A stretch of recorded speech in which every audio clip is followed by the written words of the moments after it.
Kashmir day ওয়ানে আমরা কোন কোন জায়গায় ঘুরেছিলাম তার একটা মিনি ব্লগ শেয়ার করি আপনাদের সকলের সাথে।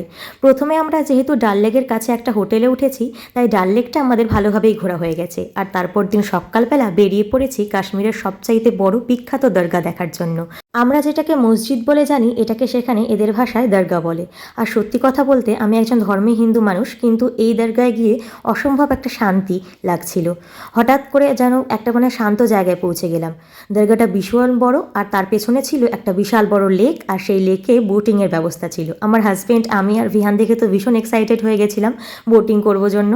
1 ঘন্টায় 1000 টাকা নাকি লাগে এই বোটে উঠতে। 1 ঘন্টা জলে থাকতে পারবে, বোটে করে ঘুরতে পারবে, বদলে তোমাদের 1000 টাকা দিতে হবে। তা কি আর করা যায়, 1 ঘন্টা ধরে খুব সুন্দর সুন্দর রিল বানালাম। আর তারপরে এই বোটে করে আমরা একটা আইল্যান্ডেও চলে গেছিলাম। 1 ঘন্টার মধ্যেই তোমরা এই আইল্যান্ডে গিয়ে ফিরে আসতেও পারো। এটা হচ্ছে ডাল লেকের মসজিদের একদম পেছনে। ভিডিও নেক্সট পার্টগুলো দেখতে চ্যানেলটা সাবস্ক্রাইব করো।